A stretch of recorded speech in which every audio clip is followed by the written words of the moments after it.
Bonjour et bienvenue dans le podcast des Chroniques de l'éveil, le podcast qui va bousculer votre conscience.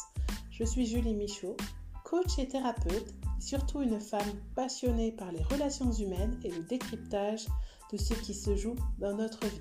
Dans ces épisodes, je vous partage et je vous transmets des conseils, des outils et les personnes inspirantes qui m'ont accompagnée et qui m'accompagnent toujours dans mon cheminement personnel et spirituel.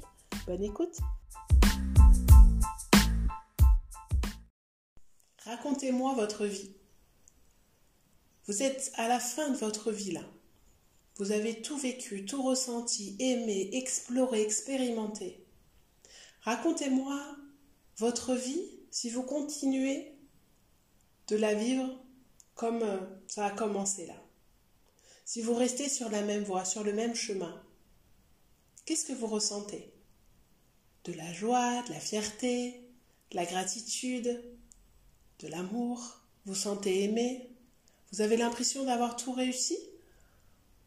Ou vous avez plutôt l'impression d'avoir vécu une vie un peu télécommandée, des événements subis, vous avez été empêché d'aimer la personne que vous vouliez aimer, vous n'avez pas osé lui dire, que vous avez dû surmonter des épreuves et que vous n'avez pas su vous reconstruire derrière et qu'aujourd'hui, vous posez des questions, vous demandez pourquoi, vous vous dites que vous auriez pu faire les choses autrement. Alors, aujourd'hui dans cet épisode, faisons un bond dans le temps et justement, connectez-vous à ce ressenti que vous auriez si vous continuez votre vie telle qu'elle existe aujourd'hui et demandez-vous quelle est votre raison d'être. Qu'est-ce qui donne un sens vraiment à votre vie? Qu'est-ce que vous pourriez mettre en place pour que, quand vous vous couchez le soir, vous n'ayez pas de regrets? Pour que le jour où vous allez vous éteindre, vous n'ayez pas de regrets? Alors, c'est une vaste question et parfois il est difficile de donner des réponses comme ça. Surtout si vous me suivez, c'est que vous vous posez ces questions, justement. Donc aujourd'hui, dans cet épisode, j'ai envie de vous donner des clés, des pistes pour vous aider à matérialiser tout ça dans la matière, réellement, concrètement. Je ne vais pas pouvoir décrire tous les exercices possibles et je pense que je vais créer un atelier justement pour ça, si ça vous intéresse. Mais je vais vous donner déjà quelques pistes pour que vous puissiez aborder les choses autrement. Donc la priorité, c'est de se connecter à son GPS intérieur. Son GPS intérieur, il est composé de votre cœur, de votre intuition. C'est cette évidence quand vous vous posez des questions, cette petite voix qui vous donne tout de suite la réponse, mais vous avez l'habitude de ne pas écouter, parce qu'il y a le mental, votre raisonnement et vos peurs qui viennent étouffer un peu tout ça et remettre en question cette évidence. Notre corps est composé 100 fois plus d'énergie que de matière. C'est ce que dit Philippe Bobola, un docteur en physique-chimie, dans le livre de Natacha Calestrémé. Ce qui signifie que cette énergie est présente dans l'immense espace qui entoure le noyau des atomes qui nous composent. Donc nous sommes composés d'énergie. Donc il est bien évident que notre corps subit les chocs émotionnels et les chocs physiques. Et c'est pour ça qu'il réagit. Donc être connecté à notre corps, dans nos ressentis et nos émotions, nous donne un message de ce que nous sommes en train de vivre ou ce que nous ne nous autorisons pas à vivre, mais les symptômes et les maladies aussi. Donc si vous avez des maladies chroniques, une douleur en ce moment, n'hésitez pas à aller en comprendre le sens. Vous avez des livres qui existent, vous pouvez consulter des psychogénéalogistes ou des personnes spécialisées en décodage biologique. Pourquoi être connecté à son GPS intérieur est important? Parce que ça va nous aider à faire des choix. Des choix en fonction donc de notre cœur et plus de notre raison ou de notre cerveau. Les événements que nous avons vécus peuvent être vécus et ressentis de façon différente. Soit on va les blâmer, les condamner et se sentir victime de ce que nous avons vécu dans notre vie, soit nous allons décider de se servir de ce poids que nous portons comme d'une marche qui va nous élever vers la lumière. Parce que nous sommes tous composés de morceaux d'étoiles. Vous pouvez aller faire des recherches. C'est pas une légende. Et donc nous sommes tous appelés à briller. C'est pour ça que nous devons briller, nous devons chercher une vie plus lumineuse. Ce n'est pas des théories spirituelles. Ça existe vraiment. Et donc pour briller, il faut trouver notre zone de génie. Ce en quoi on excelle, ce en quoi nous sommes bons. Et nous avons tous des dons innés que nous avons depuis la naissance, des capacités sensorielles, matérielles, intellectuelles, émotionnelles, qui sont plus ou moins développées par rapport à d'autres personnes et qui rendent certaines choses, certaines situations, certaines pratiques plus faciles pour nous. Ça nous donne une piste de ce que nous sommes venus faire ici. Donc, allez explorer ce qui est facile, ce qui est agréable, ce qui vous met en joie de faire, de pratiquer. Dans votre vie, ça peut être d'un côté personnel ou professionnel. Et après, faites un petit bilan émotionnel de ce que vous avez vécu et ce dont vous avez manqué. Parce que sachez que ce qui vous a manqué dans votre vie correspond aussi à votre quête. C'est ainsi qu'un enfant qui a manqué d'amour maternel va être le parent qu'il aurait voulu avoir. Une maman qui a perdu des enfants va développer un autre sens de l'écoute, une autre sensibilité qui va permettre parfois de consoler d'autres personnes. Et donc, pour se reconstruire, elle va développer peut-être une activité au service des autres. Il faut savoir que être au service de, c'est la clé de la réussite. Au service de l'humain, de la nature, faire quelque chose qui est dans le sens du service va vous aider à réussir ce pourquoi vous êtes fait.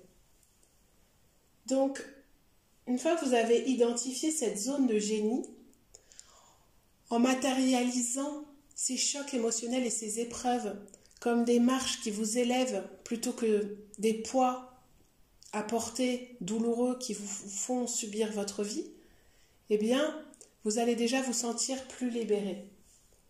Vous allez pouvoir aussi vous libérer de vos croyances en faisant un petit exercice qui consiste à identifier les valeurs, les besoins que nourrissent les personnes qui vous ont influencé et inspiré et voir les vôtres, comparer et identifier ce qui ne vous appartient pas réellement. Quels sont ces grands principes que vous revendiquez mais qui ne sont pas les vôtres?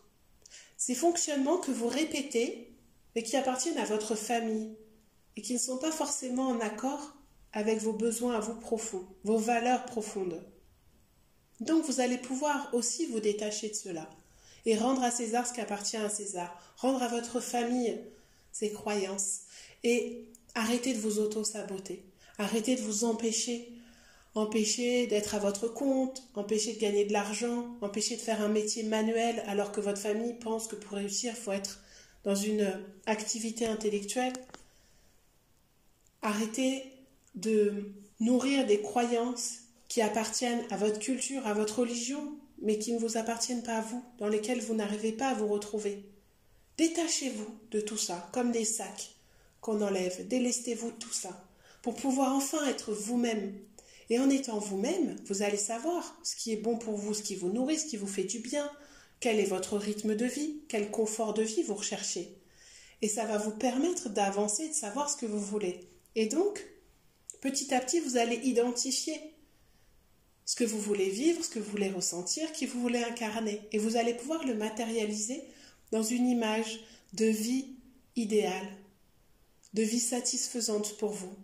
Ce qu'on appelle souvent le tableau de vision, le vision board. C'est-à-dire que vous pouvez prendre une feuille A3, découper dans des magazines des images, reprendre des photos, même de votre famille, de voyages, et vous allez coller dessus tout ce dont vous rêvez, sans limite. Il faut que vos rêves soient à la hauteur de votre taille, à la hauteur de vous-même. Voyez loin. Plus vous allez visualiser des choses énormes, extraordinaires, plus votre vie va être extraordinaire. Mettez vraiment du piment dans ce que vous avez envie de vivre. Ne vous interdisez rien. Et ensuite, affichez cette image dans un endroit où vous passez toute la journée, ou prenez le temps chaque jour de la visualiser pour savoir pourquoi vous levez le matin. Ça va vous donner un sens à tout ce que vous mettez en place, à tous ces projets. Donc, une fois que vous êtes libéré de ce que vous avez vécu et de ces croyances, vous pouvez vous libérer aussi d'autre chose, de cette image qui nous colle à la peau parfois de toi, de toute façon, tu es comme le schtroumpf grognon, tu n'es jamais content. Ah, toi, tu es la jeune fille timide. Toi, tu es le bon élève. Toi, tu es rigide. Toi, tu es le casse-cou. Toutes ces étiquettes qu'on vous a collées et puis ce personnage que vous jouez depuis la naissance, d'une façon plus ou moins inconsciente, eh bien, vous n'êtes pas un seul personnage. Vous n'êtes pas un seul des 7 nains ou des schtroumpfs. Vous êtes tous ces personnages à la fois. Nous sommes tous ces personnages. Et nous sommes traversés par des énergies émotionnelles. Nous ne sommes pas la tristesse, la colère ou la joie. Nous sommes comme ces enfants qui, à un moment donné, s'effondrent parce que c'est la fin du monde, parce qu'ils sont tristes, ils sont frustrés, ils sont en colère. Et puis quand leur attention est tournée vers autre chose, ils sont dans la joie. Ils ont oublié leur tristesse. Elle est passée, ils l'ont laissé s'exprimer, ils sont passés à autre chose. Nous, avec le mental, avec tout ce qu'on nous a dit, eh bien on pense qu'il est nécessaire de nourrir cette colère pour montrer à l'autre qui nous a fait du mal. On pense que nous n'avons pas le droit d'être heureux parce que nous avons vécu des choses difficiles. Eh bien non, l'un n'empêche pas l'autre. Et c'est en ça que nous sommes responsables aussi de notre vie. Nous sommes responsables de nos pensées, de nos émotions. Est-ce que nous avons envie de continuer à souffrir? Nous pouvons ressentir de la douleur parce que nous avons vécu quelque chose de dramatique. Mais nous pouvons aussi accepter de recevoir des moments de joie et de recevoir l'amour qui est autour de nous, qui est encore là, d'autres personnes. Et grâce à ça, nous allons pouvoir nous libérer, là encore, de certains masques que nous portons et auxquels nous nous identifions et changer la paire de lunettes à travers laquelle nous regardons le monde qui nous entoure et à travers laquelle nous nous jugeons nous-mêmes. Et en fait, plus nous allons être concentrés sur ce qui nous anime, nos choix, notre corps, donc notre respiration, nos ressentis, plus nous allons être dans le moment présent. Et c'est ce qui va faire que chaque journée va être constructive, nourrissante, agréable, joyeuse. Et si ce n'est pas le cas parce que nous ne pouvons pas toujours tout contrôler, eh bien nous serons aussi responsables et pleinement présents à ce que nous vivons et nous pourrons réajuster au fur et à mesure que nos émotions et nos ressentis. Nous pourrons vivre pleinement une tristesse et après passer à autre chose, à nous reconstruire. Essayez de voir toutes les fois où vous avez été absent de ce que vous avez vécu. Parce que vous étiez préoccupé par un projet, par une réunion, par une mauvaise nouvelle. Et du coup, vous n'étiez pas pleinement présent à ce que vous étiez en train de vivre. Et vous êtes passé à côté d'expériences, de spectacles de vos enfants, de moments importants où vous deviez être là pour les autres et même pour vous-même. En étant pleinement présent à ce qu'on vit, nous apportons de la vie et de l'amour et de la joie à nos journées. Quoi qu'il arrive, même si nous vivons des moments inconfortables et difficiles. Donc, nous ne sommes pas nos pensées, nous ne sommes pas nos émotions. Ça fait partie de nous et apprenons à équilibrer toutes ces parties en nous, à équilibrer qui nous sommes avec ce que nous voulons être et qui on nous a demandé d'être. Petit à petit, ainsi, vous allez trouver votre liberté en sachant où vous voulez aller et qui vous êtes.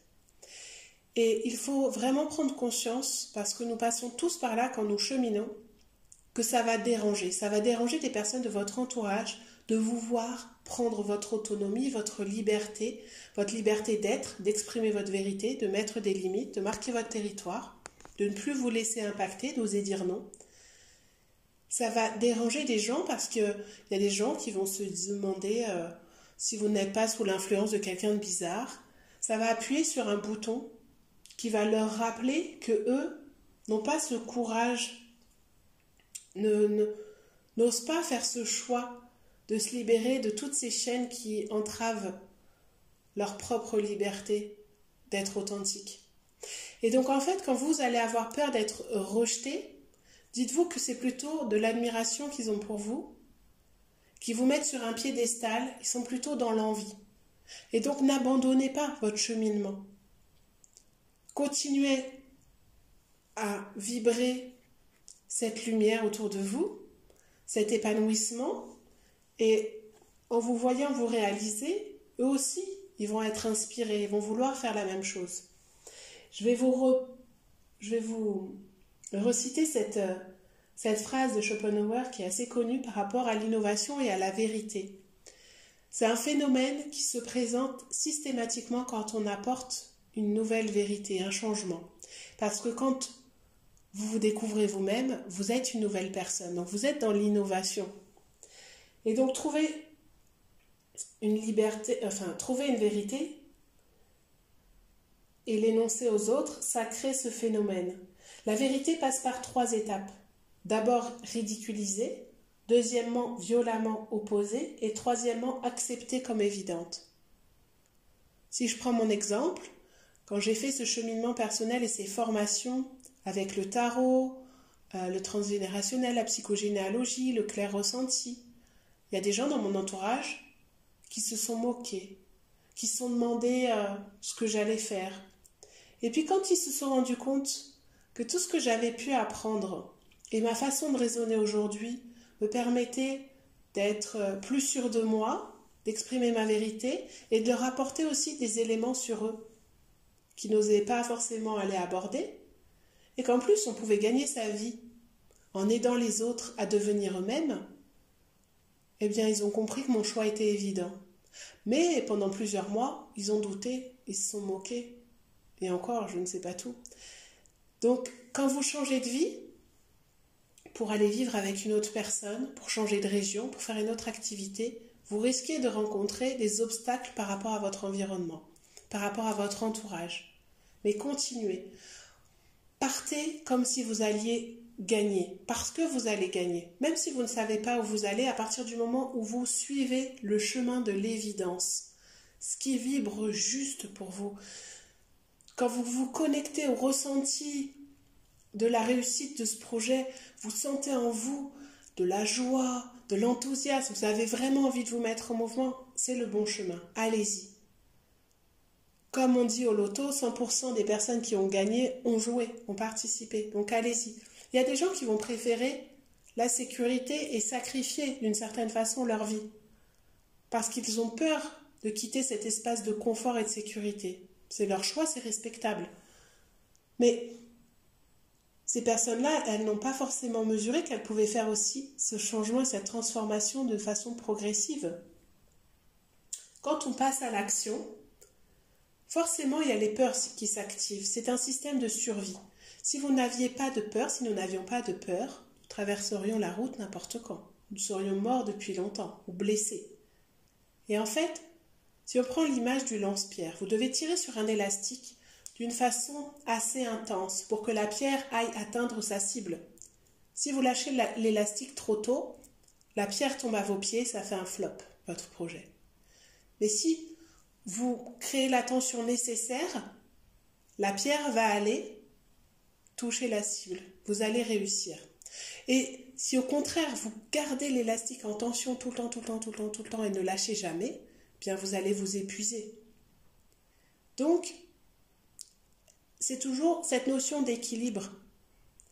On a besoin de raisonner, de se questionner, de douter, de remettre en question des choses quand on entreprend des projets. C'est nécessaire. Et après, il suffit juste de lâcher l'élastique au bon moment, donc de lâcher prise. C'est ça le lâcher prise. On lâche et on voit ce qui vient. Et quand on se retrouve au pied de cette grande montagne de projets, eh bien, on a la possibilité d'être dans un nouveau stress et donc de réagir. Soit on va lutter à fond, et puis on va s'épuiser encore une fois, ou on va fuir. Ouh là là, ça me fait trop peur tout ce qu'il y a à faire. Ou on peut procrastiner, se figer devant la montagne de tout ce qu'on veut entreprendre, mais qu'on pense ne pas être capable de faire. Et bien après, il y a des techniques. Vous pouvez travailler sur votre gestion du temps, votre gestion des priorités, découper toutes les étapes en 7 étapes, puis en autre 7 petites étapes, et ainsi de suite, jusqu'à ce que chaque marche soit accessible et plus facile à monter. Il y a des outils pour tout. Mais à la base, il faut vraiment que vous trouviez ce que vous avez envie de faire, ce que vous avez envie de vivre. Et après, vous allez rencontrer les personnes spécialisées dans l'activité que vous voulez faire.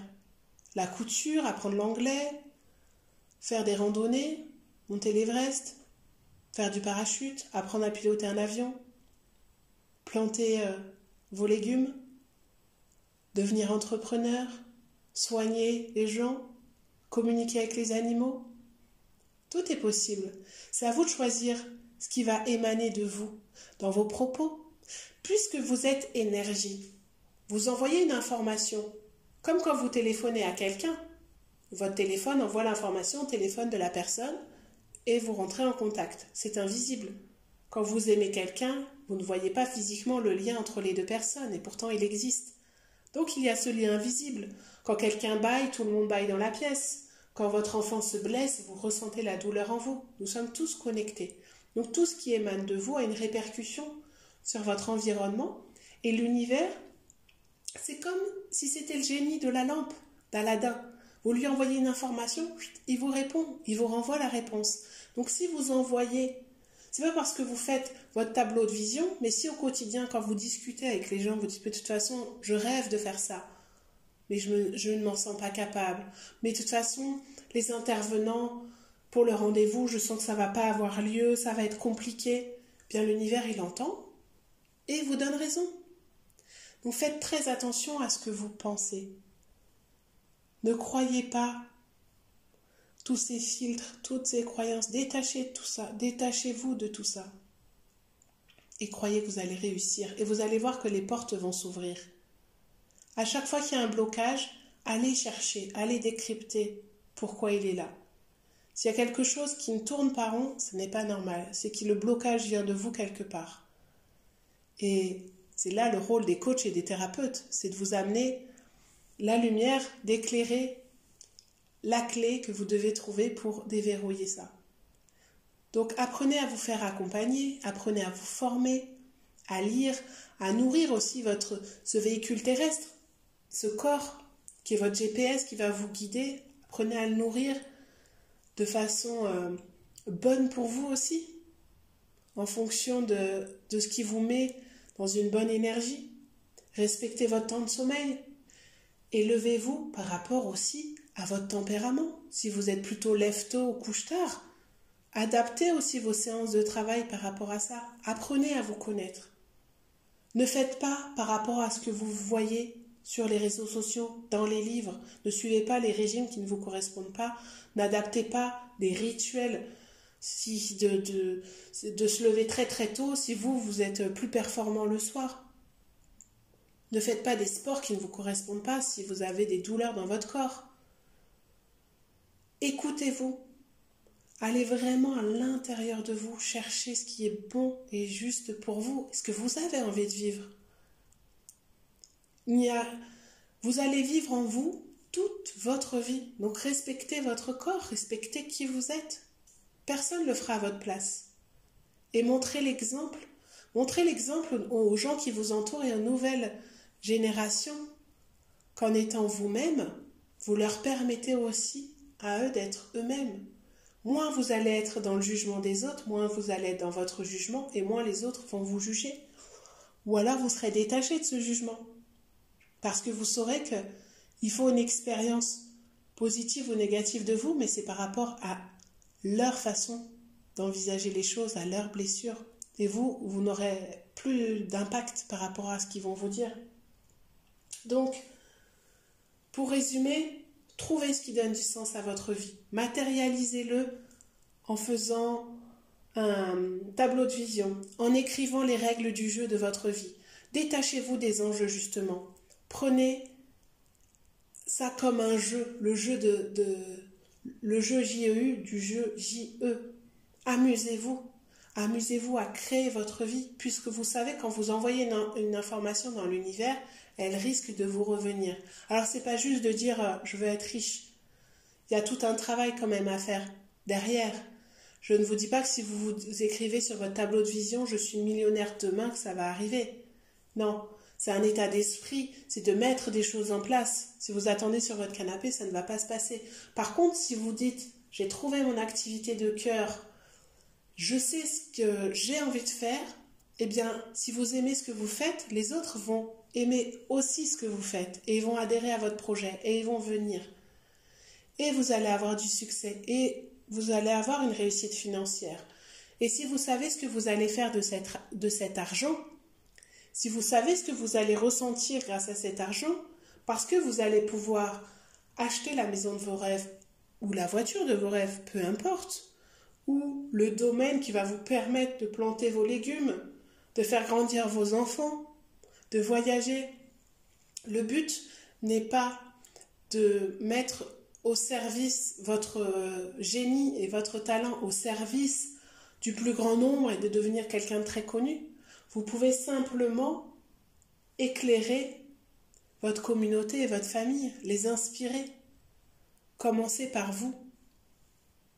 Donc prenez soin de vous, libérez-vous de ce qui ne vous appartient pas. Si vous arrivez à le faire de façon autonome, faites-le. Si vous avez besoin de vous faire accompagner, faites-le. Si vous voulez que je vous accompagne, vous pouvez me contacter via la page des réseaux sociaux, les chroniques de l'éveil, ou via mon site internet www.juliemichaud.com. Gérez mieux votre temps et organisez-vous des journées parfaites. Des journées idéales, parfaites selon vous, bien entendu, de façon de plus en plus fréquente pour que vos journées au quotidien soient parfaites, sans regret le soir, soient comme vous avez envie de les vivre. Et passez à l'action.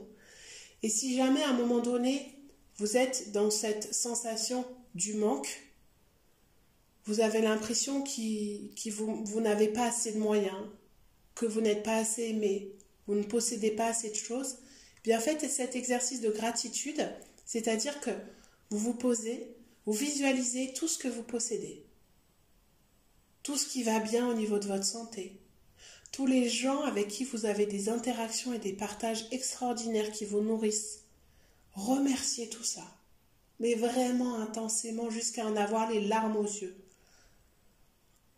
Et demandez que ce message de gratitude il soit matérialisé par une image, un mot, quelque chose que vous pourrez reproduire sur votre tableau de vision, ou prenez l'habitude de vous reconnecter à cette sensation, ce ressenti de gratitude. Sentez comme vous avez déjà tout. L'amour, la santé, le confort matériel. Et tout ce que vous allez mettre en place va être la cerise sur le gâteau de tout ça. Mais surtout, vous êtes déjà tout. Votre corps, même si vous ne l'aimez pas comme il est, quelque part, il a une raison d'exister. S'il y a une défaillance quelque part, peut-être qu'il est plus performant à un autre niveau. Vous avez une autre sensibilité, un autre sens exacerbé. Servez-vous-en. Acceptez-vous tel que vous êtes. Plus vous allez vous aimer, plus vous allez trouver juste votre vie, et plus elle va être excitante. Plus vous allez avoir envie de la vivre, plus ça va être un moteur. Et plus vous allez être inspirant pour les autres, et donc vous allez laisser une trace dans ce monde. Et je pense que nous avons un peu envie, tous, de ça, laisser une empreinte dans le monde autour de nous. Donc si vous avez des questions par rapport à cet épisode de podcast, à la connaissance de soi, des exercices, si vous voulez que je vous les réexplique, vous voulez qu'on échange, n'hésitez pas à venir me contacter. C'est moi qui gère les pages des réseaux sociaux et j'ai vraiment beaucoup de plaisir à échanger avec vous suite aux différents épisodes de podcast ou aux posts que je partage sur ce compte. Je vous remercie pour votre écoute et je vous dis à très bientôt pour un prochain épisode. Prenez bien soin de vous et trouvez le sens de votre vie.